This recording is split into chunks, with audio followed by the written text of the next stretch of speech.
중껑마라는 말을 아십니까? 2022년도 한국에서 가장 많이 유행한 말입니다. 중껑마.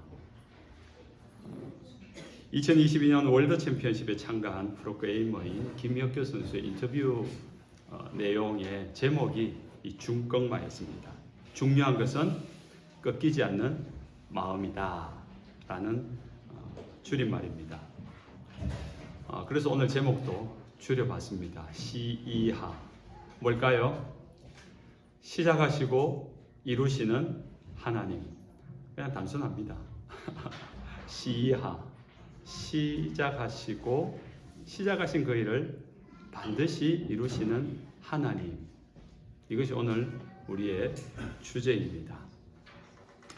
오늘 우리는 지금 빌립보서를 지난주부터 보고 있는데요.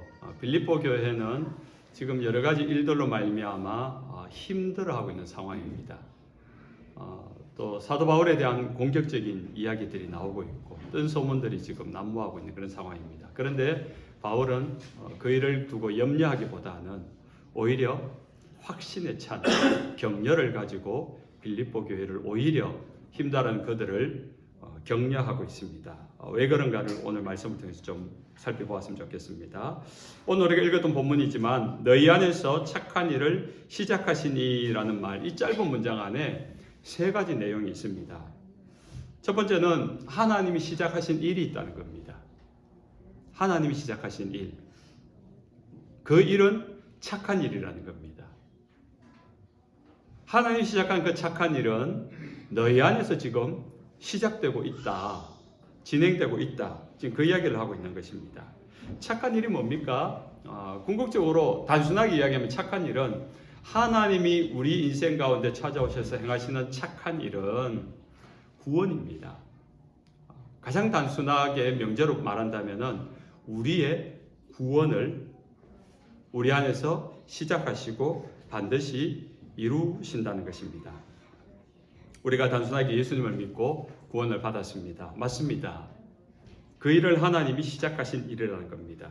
그것을 완성하는 일이 하나님이 하시는 일이라고 하는데 완성하는 일이라는 것은 시작한 일이 전제되어야지 완성이 될 수 있는 겁니다. 하나님의 구원, 하나님의 그 선하신 일들이 시작이 됩니다. 그래서 이 땅에서 우리가 육체로 사는 동안에 그 구원이 하나님의 어떤 계획 안에서 우리가 어느 순간부터 우리 안에서 그 구원이 시작됩니다. 시작되는데 우리는 연약해서 조금 전에 우리 이문택 형제님이 우리가 이 땅을 살지만은 힘겨워하고 신음하고 어려워하는 그 인생을 지난 한 주도 그렇게 살아온 사람들이 많잖아요. 그러다 보면 우리가 하나님에 대한 시선을 놓치게 되고 하나님을 향한 마음이 사라지게 되고 거기다 조금 더해져서 더 어려운 일이 생길 때 몸이 아프든지 아니면 상황이 나빠지든지 아니면 우리 가운데 고난이 오든지 예기치 못했던 우리가 감당하기 힘들 정도의 어려운 일이 겹쳐지기 시작할 때 우리는 그만 우리의 그 믿음을 놓아버릴 때가 있습니다.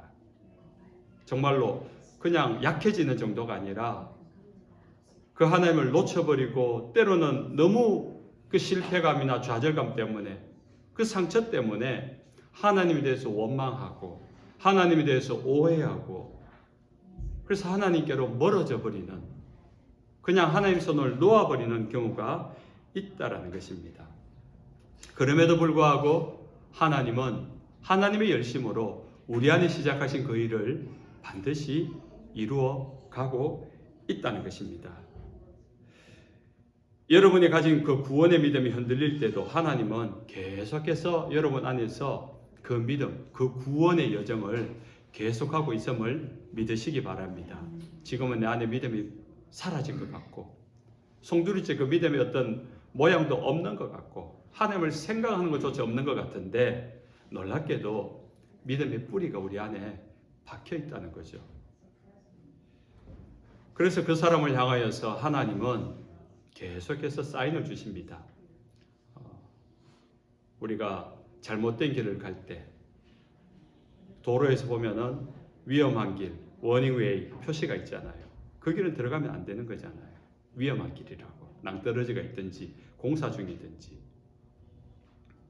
하나님, 우리가 믿음을 벗어나서 믿음이 아닌 길로 걸어가려고 할 때, 세상 가운데로 점점점 빠져들려고 할 때, 미혹이든지 유혹이든지 욕심이든지, 그럴 때도 하나님은 끊임없이 우리 가운데 하나님의 착한 일을 이루어 가십니다. 우리에게 사람을 보내주기도 하고요. 그 사람이 내가 아는 친구일 수도 있고 전혀 모르는 사람일 수도 있는데 지나가는 한마디를 던져줍니다. 근데 그 말이 메시지예요. 하나님의 메시지를 우리 가운데 전해주는 메신저들이 세상 곳곳에 있다고요. 오늘 처음 보고 다음에 다시 못 볼 것 같은 사람인데 그 사람을 통하여서 내게 들려주는 하나님의 음성이 들릴 때가 있습니다. 그 사인을 우리는 잘 봐야 됩니다. 잘 들어야 됩니다. 그 모든 것들이 하나님이 우리에게 들려주시는 이끄심입니다. 붙드심입니다. 하나님의 일하심이란 것은 전능하신 하나님의 일하심이에요. 김재문 목사의 일함은요, 한계가 있어요. 제가 할 수 있는 것은 할 수 있는 것보다 할 수 없는 게 더 많은 연약한 사람입니다. 그래서 제가 여러분을 도와드리겠습니다 할 때는 믿지 마십시오. 별로 도움이 안 됩니다. 별로 도움 될 게 없어요. 여러분 뭐 잡초나 뽑고 잔디 깎는 정도는 제가 도와드릴 수 있는데 여러분의 인생에 중요한 일은 제가 도와드릴 일이 별로 없습니다. 저는 무능하고요. 저는 무기력하고요. 별로 할 수 있는 게 없습니다. 그러나 우리에게 일을 시작하시고 그 진행하시겠다 하시는 그 하나님은 전능하신 하나님이라는 사실을 우리가 눈여겨봐야 됩니다. 불가능이 없다는 거예요. 오히려 그 하나님께는 하나님 오늘 잔디를 좀 깎았으면 좋겠는데요. 이런 말 하기가 죄송할 정도로 너무 능력이 많으세요. 불가능함이 없으시기 때문에 여러분 인생 가운데 정말 사람의 힘으로 할 수 없는 그 일들을 두고 하나님께 기도해 보십시오. 그러면 하나님께서 그 일들 가운데 도와주시는데 하나님이 한번 도와주시기 시작하면요.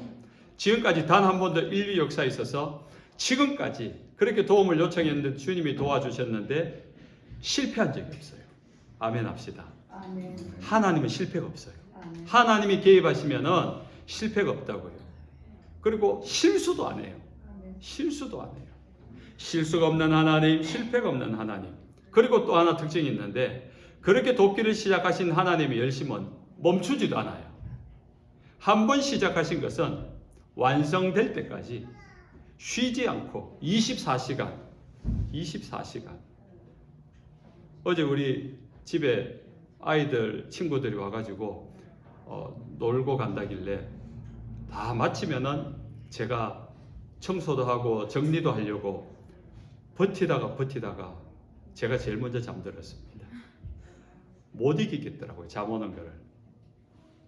그런데 하나님은 졸지도 주무시지도 않는 하나님이래요. 24시간 깨어서 24시간이 뭡니까? 48시간, 72시간 졸지도 않습니다. 밤낮으로 요청하는 여러분의 간구를 들으시고 도우시는 하나님이십니다. 그래서 6절에 너희 안에서 착한 일을 시작하시니가 그리스도 예수의 날까지 이루실 것을 우리가 확신한다. 하나님 한번 시작하신 일은 반드시 이루어내십니다. 하나님의 구원은 완성될 때까지 멈추지 않습니다. 절대로 포기하지 않습니다. 그래서 정말 중요한 것은 우리가 그 주님을 부르는 거예요. 그 주님께 손을 내밀어 주님의 손을 잡는 거예요. 그래서 성경은 이렇게 이야기합니다. 요한복음 1장 12절에 영접하는 자, 곧 그 이름을 믿는 자들에게는 하나님의 자녀가 되는 권세를 주셨으니. 영접이 뭡니까? 문 열고 웰컴하는 거예요. 어서 오세요. 여러분 친구를 초대하고 여러분 집안에 손님을 이렇게 맞이할 때 웰컴 어서 오세요 환영합니다. 주님 어서 오세요. 내 마음의 문을 열고 주님 오세요. 내가 주님을 아는 자 되기 원합니다. 내가 주님과 관계 있는 자 되기 원합니다. 그 주님을 부르고 그 주님을 웰컴하고 그 주님께 손을 내밀 때 놀랍게도 그 순간 우리는 주님의 자녀가 된다는 겁니다. 로마서 10장 9절 말씀에는 이렇게 말합니다. 내가 만일 내 입으로 예수를 주로 시인하며 또 하나님께서 그를 죽은 자 가운데서 살리신 것을 내 마음에 믿으면 구원을 받으리라. 얼마나 간단한 말입니까? 마음으로 믿고 입으로 시인하면 구원을 받는다는 거예요. 더 놀라운 말씀 로마서 10장 19절 13절 누구든지 주의 이름을 부르는 자는 구원을 받으리라. 주님, 예수님, 하나님, 그 주님을 내가 요청하며 그 주님을 부를 때, 김재원 목사님 여러분 이렇게 부르잖아요. 그것처럼 예수님 부를 때 구원을 받는데요. 하나님의 선한 일이 여러분 안에 시작된다는 겁니다. 우리가 주님을 부르고 주님을 요청하고 주님에게 어떤 사인을 보낼 때 주님은 놓치지 않습니다.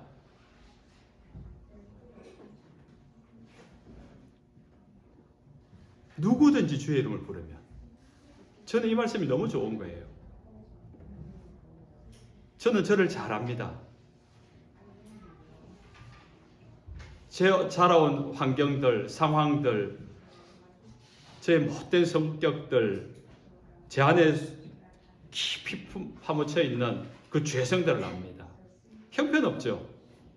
그런데 주님이 그런 나를 받아주시고 불러주시고 어느 날 교회로 불러주신 거예요. 처음엔 믿기지 않았죠. 3년을 빠지지 않고 교회를 다녔지만 예수는 못 믿겠더라고 이야기했잖아요. 그쯤 되면은 내가 3년을 구애를 하고 3년을 쫓아다니고 3년을 이렇게 젠틀하게 이렇게 잘 대했는데 그 사람이 나를 거절한다면은 저는 그 사람하고 이미 일찌감치 절교했을 겁니다. 손절 그러죠. 한 두어 달 하다가 안 했으면 끝냈을 겁니다. 인간관계를. 근데 3년을 그렇게 했는데도 주님은 저를 놓지 않고 계셨던 거죠. 그리고 3년 만에 어느 날 내가 처음으로 시선을 주님을 향하여 돌리고 처음으로 마음을 한번 바꿔 먹었을 때 그 순간을 놓치지 않고 주님은 제 안에 들어오셨어요.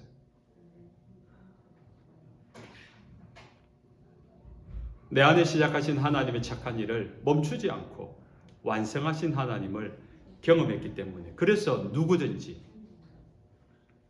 공부를 잘해서 똑똑해서 성경 말씀 들을 때 이해가 막 속속 되고, 이게 한글이 아니라 영어로 읽고 라틴어로 읽고 헬라어 히브리어로 읽어내면서 막 척척척 읽어내야 되는 그거 아니라도 돼요.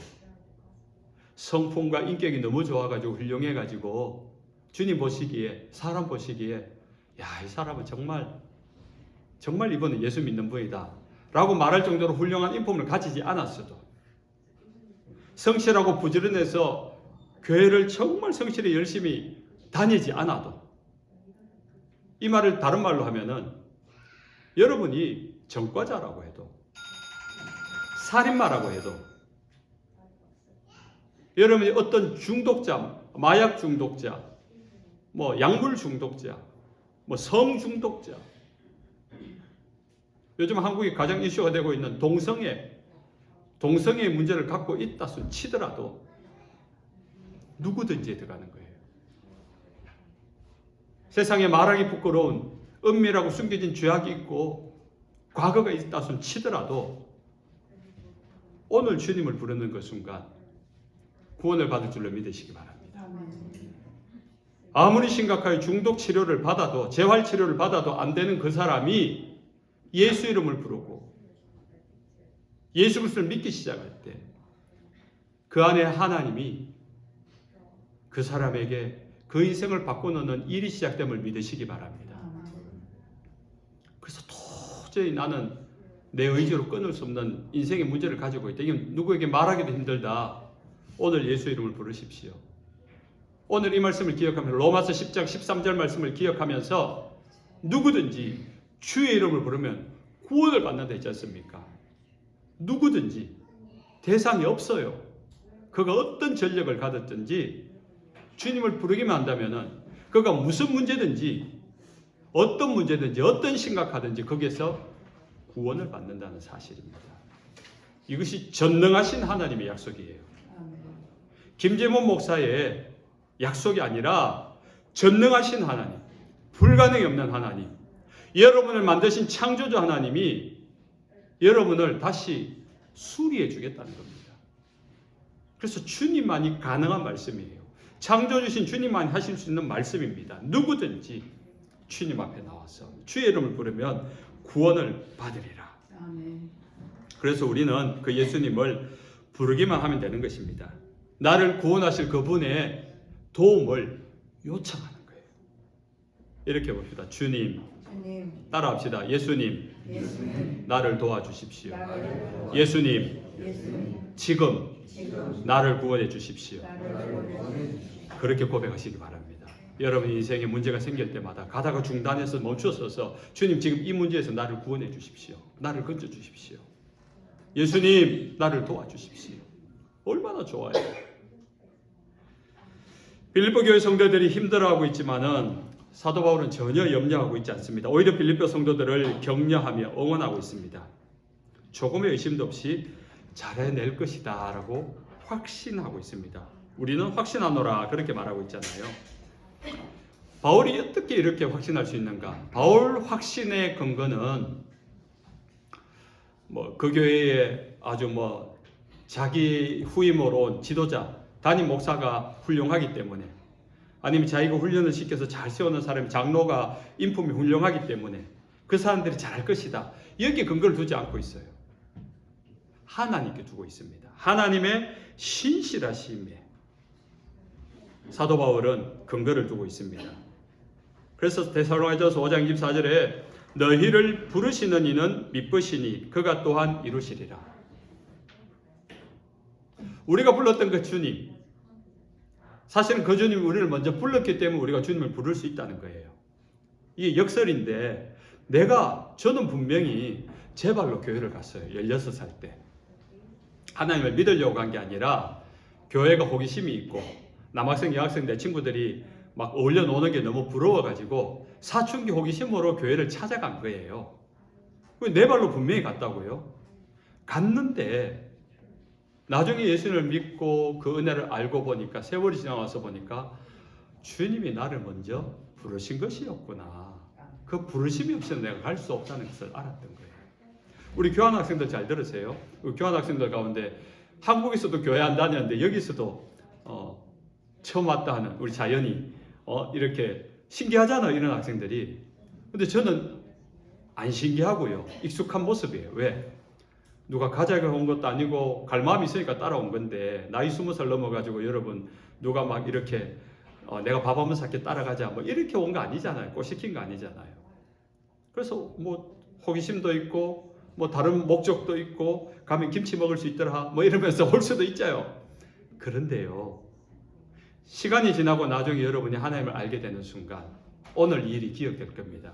그때 내가 찾아간 것이 아니라 하나님이 나를 먼저 부르신 것이었구나. 그것이 오늘 기독교에서 말하는 예정론입니다. 그날 내가 교회를 가게 될 줄로 그건 숙명론이 아니고요. 우리의 구원을 생각해 보면은 하나님의 은혜가 먼저였다. 하나님의 보이지 않는 음성이 나를 불렀고 하나님의 보이지 않는 손길이 나를 붙들어서 인도에 갔기 때문에 이렇게 11월이 시작되는 쌀쌀한 날 아침에 잠을 좀 더 잘 수도 있을 텐데 마지막 늦가을을 느끼러 여행 갈 수도 있을 텐데 오늘 아침에 문득 교회 가고 싶어서 따라 나왔다. 분명히 주님께서 여러분을 부르신 줄로 믿으시기 바랍니다. 그것이 여러분에게 보여지고 깨달아지는 순간 여러분 안에 계신 하나님이 더 선명히 보여지고 여러분에게 말씀하신 하나님의 음성이 더 똑똑하게 들려질 줄로 믿으시기 바랍니다. 우리를 부르신 이는 미쁘시니 그가 또한 이루시라. 똑같은 말이죠. 이 미쁘다는 말이 헬라어로 피스토스인데 이게 믿음이란 말이에요. 믿음이고 신실하다는 말이고 충성되다는 말이고 변함이 없다. 그런 의미의 단어를 가지고 있습니다. 그러니까 하나님께서 우리를 부르시고 이루시는 그 일을 이루시는데 변함없이 충성이 뭡니까? 변절 없이 끝까지 주권을 위해서 자기의 목숨을 거는 것이 충성 아닙니까? 하나님이 자신의 목숨을 걸고 반드시 그 일을 이루어내는다. 그것이 하나님의 의지이고 열심인 것입니다. 빌립보 교회는 사도 바울이 개척했지만 사실은 아는 거예요. 빌립보 교회의 시작은 빌립보 교회를 세운 이는 누구다? 하나님이다. 빌립보 교회 지난주에 잠깐 이야기했잖아요. 2차 선교 여행 때 사도 바울에게는 빌립보 유럽 지역은 안중에도 없었습니다. 근데 성령께서 이끌어 가셔서 드로아 해변가에 더 이상 갈 데가 없는 그 해변가에 있는데 그날 밤에 환상을 보여주셔서 바다를 건너와서 우리에게 도우라. 그 성령께 순종해서 바다를 건너가서 만난 첫 성이 빌립보였고 그곳에서 첫 번째 만난 사람이 자주장사 루디아의 복음을 전해서 세워진 교회 아닙니까? 사도 바울이 세웠지요. 그러나 사도 바울은 아는 겁니다. 내가 겉으로 볼 때는 육신의 눈으로 볼 때 내가 세운 교회지만 하나님이 세운 것이다. 하나님 나를 이미 부르셨고 그것에 루디아를 준비해 놓으셨고 감옥에 갇혀서 기절할 정도로 맞았는데 간수장을 준비해 놓으셨고 그 가족이 다 구원받게 하였고 아는 거예요. 사도 바울은 자신의 삶의 경험 속에서 이 빌립보 교회가 어떻게 세워졌는지를 이거는 내 계획으로는 내 생각으로는 불가능한 일인데 하나님이 하셨기 때문에 이렇게 이루어졌다는 걸 알아요. 그러면 하나님이 그렇게 세워놓은 교회가 쉽게 무너질 리가 없다. 지금은 사람들 사이에 분열이 있고 파벌이 있고 싸움이 있고 그래서 기쁨이 없는 교회지만은 아예 없는 교회를 세우시는 하나님의 열심이 이 교회를 지키시기 때문에 변함없이 사랑하시고 변함없이 그 교회를 돌보시는 하나님의 신실하심이 있기 때문에 이 교회는 잘못될 수가 없다. 잘못될 수가 없다. 그래서 빌립보 교회를 향하여 염려하고 걱정하기보다 확신하는 겁니다. 그래서 우리가 할 일은요. 하나님이 우리 안에서 그 일을 하실 수 있도록 허락하는 거예요. 허락이라는 단어가 조금 무색한데 뭐라고 해야 될까요? 허락이라는 단어가 제일 그래도 쉽게 이해될 것 같습니다. 하나님이 우리 안에서 착한 일을 시작하신다 했으니까 시작하면 끝장을 보시니까 우리가 할 일은 하나님이 일하실 수 있도록 나를 내어드리는 거예요. 내 속에서 일하신다 했으니까 내 속에 들어와 일할 수 있도록 내어드리는 겁니다. 하나님 일하십시오. 일하십시오. 그래서 그 일하심을 따라서 우리가 하나님 뜻이 뭔가를 생각하고 하나님과 친하게 지내는 거예요.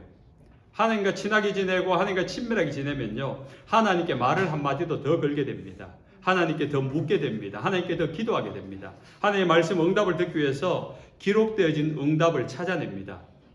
여러분 성경 쭉 읽는다고 다 은혜 되진 않잖아요. 오늘 아침에 성경을 뭐 한 3장을 읽었다. 그 3장 말씀이 다 은혜가 됩니까? 안 되잖아요.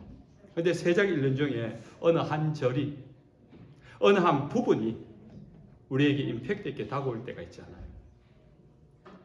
그것이 그 순간, 그날, 그 시간에 우리에게 주신 하나님의 사인도 받아도 무방합니다. 말씀이니까. 신기한 거는요. 성경을 읽고 끝나고 다시 또 그 본문에 돌아왔는데 이번에는 그 본문이 눈에 띄지 않습니다. 다른 본문이, 다른 구절이 내게 또 다가오는 거예요. 참 신기하지 않습니까? 여러분이 성경을 일독하고 이독하면서 중요한 거는 다 형광색이나 빨간색 펜으로 그려놨는데 그 다음 또 일독을 할 때 또 다른 것이 또 줄이 쳐지 않던가요? 그러니까 하나님의 말씀이 다양하게 우리에게 말씀하심의 증거인 것입니다. 하나님이 우리 가운데 찾아오셨을 때요. 우리 안에 제일 먼저 일어나는 반응이 있습니다. 하나님이 지금 나에게 임재하셨네 하는 순간 제일 먼저 깨달아지는 첫 번째 반응은 우리 안에 죄가 반응을 합니다. 이거는 무조건입니다. 왜냐하면 하나님은 거룩하신 하나님이어서 우리가 죄 가운데 있을 때 하나님이 죄 가운데 임하는데 죄와 함께 하나님이 우리 안에 머물지 않는 거예요. 그래서 하나님 우리 안에 가득하기 위하여서 우리 안에 온전히 거하기 위하여서 우리 안에 있는 죄를 제거해야 돼요. 그래서 하나님의 임재, 그 거룩한 임재를 성령을 경험할 때 나의 죄가 생각이 나요. 그것이 생각이 납니다. 우리가 외면하고 인정하고 싶지 않을 뿐이지 계속 생각납니다. 회개해야 돼요. 그걸 회개하지 않고 그걸 해결하지 않으면요 하나님의 임재가 계속 머물지 않아요. 더 이상 진전이 안 돼요. 죄 가운데 있는데 성령께서 역사하지 않습니다. 그래서 반드시 우리는 그 죄를 회개해야 되는 거예요. 그 죄를 고백해야 돼요. 그 죄를 우리 안에서 제거해내는 순간 성령님이 더 역사합니다. 더 충만해집니다. 그럼 그 성령님, 내 안에 임재하시는 성령님 하나님이 더 선명하게 보입니다. 우리에게 말씀하시는 하나님의 음성이 더 똑똑하게 들립니다. 하나님의 뜻이 뭔지를 더 분명하게 알게 됩니다. 그걸 분별하게 된다 그래요. 많은 사람들이 난 기도도 많이 하는데, 난 성경도 많이 읽는데, 난 교회도 열심히 하는데 하나님의 음성은 들리지 않아요. 하나님의 마음 모르겠어요. 하나님의 임재가 뭔지를 잘 모르겠어요. 가만히 생각해보면 자신의 숨겨진 죄가 있어요. 알고 있어요. 우리 본인은 다 알고 있어요. 여러분이 가지고 있는 그 습관적인 죄악들, 그 은밀한 죄악들, 무심코 지나가는 그 죄악들이 있어요. 크든지 작든지. 여러분, 우리는 무심코 지나가는 작은 죄가 있고, 이거는 도저히 하면 안 되는 심각한 죄가 있지만 하나님 앞에서는 똑같은 죄예요. 그러고 성령님 임재할 때는요, 그 티끌 같은 죄악도 용납이 안 됩니다. 그래서 성령님이 임하면 그 죄가 다 생각이 나요.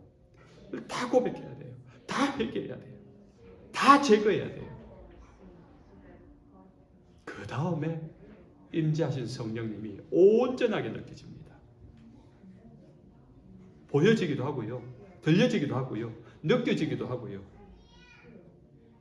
그냥 말로는 설명이 되지 않는 하나님 임재가 확신이 됩니다. 아, 이것이 주님이 찾아오심이구나. 이것이 하나님이 내 안에 계심의 증거이구나. 그래서 말씀을 읽다가, 오늘 재밌게 설교를 듣다가, 아니면 어플을 통해서 듣다가, 또 집에서 성경을 읽다가 깨달음이 생깁니다. 말씀을 대하는 시간에 반드시 깨닫는 시간이 있습니다. 성령님이 여러분한테 말씀하시는 거예요. 기도를 하다가 해야 할 일이 생각이 납니다. 문득 생각이 나는 일이 있습니다. 나쁜 일 아니고요. 그렇게 깨닫고 생각난 대로 순종하는 일은 원래 내 계획에 없던 거예요. 대부분이.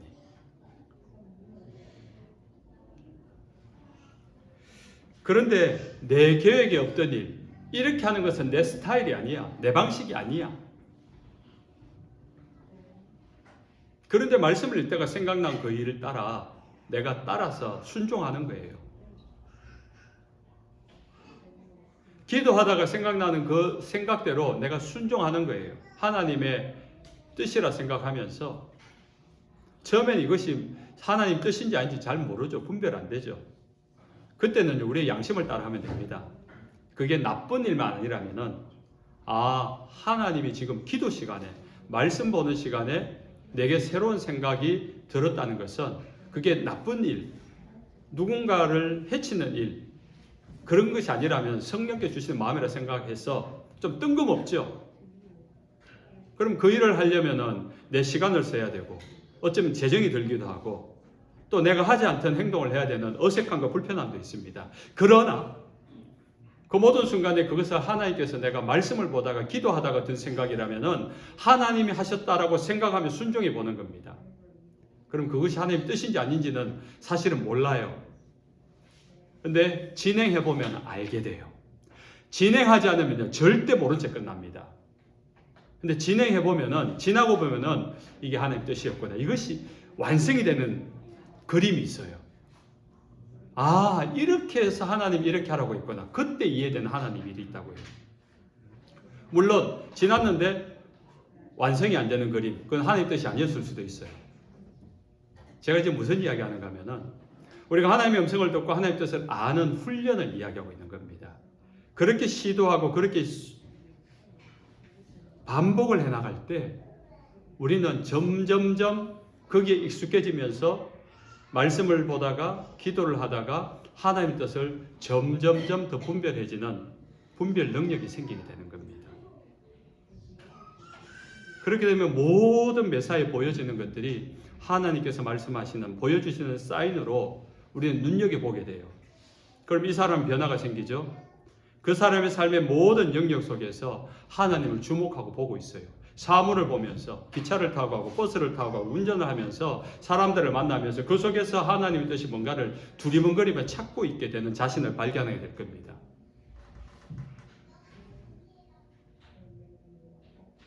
우리는 어느 한순간에 말씀 앞에 서는 시간이 하루 중에 유일한 하나님 앞에 서는 시간처럼 살아왔잖아요.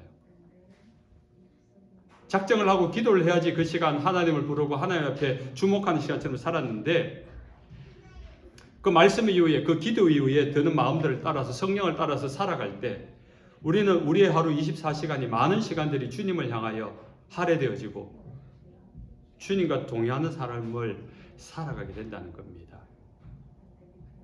그때 우리 속에 일하시는 하나님의 일하심을 목격하게 됩니다. 그러면 익숙하지 않았던 그 방식이 익숙해집니다. 익숙해지면 그 방식이 내 삶의 방식이 되는 거예요. 그러면 그 사람의 삶은 말씀에 의지해서 살아가는 삶, 기도하면서 하나님 뜻을 찾아가고 이루어가는 삶이 되는 겁니다.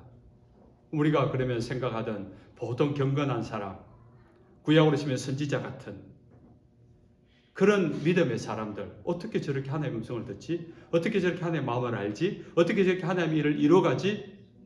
본인이 그 사람이 되어가는 거예요. 그렇게 하나님이 여러분을 다듬어 가심을 믿으시기 바랍니다. 하나님이 여러분 안에서 착한 일을 시작하셨고 이미 시작하셨습니다. 그리고 반드시 이루실 줄로 믿으시기 바랍니다. 이제 말씀을 뵙습니다. 사랑하는 하나님의 백성 여러분, 오늘 이 말씀을 듣고 있다면은 놀랍게도 주님이 지금 여러분 가운데 찾아와 계심을 믿으시기 바랍니다. 오늘 이 말씀을 읽었고 이 말씀을 통하여 전해지는 이 메시지가 하나님이 여러분에게 하시는 말씀이시기 때문에 주님이 지금 이 자리에 이 예배 가운데 이미 찾아와 계심을 믿으시기 바랍니다. 주님이 여러분에게 지금 말씀하고 계신 것입니다. 주님이 여러분의 마음을 두드리고 계신 것입니다. 그래서 요한계시록 3장 23절에 볼지어다 내가 문 밖에 서서 두드리노니 누구든지 내 음성을 듣고 문을 열면 내가 그에게로 들어가 그와 더불어 먹고 그는 나와 더불어 먹으리라. 주님의 약속의 말씀입니다. 그래서 우리의 마음을 두드리고 있습니다. 그래서 누구든지 오늘 주님 웰컴입니다. 주님 웰컴입니다. 한번 따라할까요? 주님 웰컴입니다. 내 안에 들어오십시오. 나의 주님이 되십시오. 그렇게 고백해 보십시오. 그러면은 주님과 동행하는 삶이 시작됩니다. 지금 여러분의 마음문을 열면서 예수님을 부르십시오. 여러분의 남은 생애가 주님의 선한 일에, 주님의 착한 일에 동참되어지고 쓰임받고 그 일을 반드시 이루시는 하나님의 완성작이 되시기를 주님의 이름으로 축원합니다. 찬송하겠습니다. 488장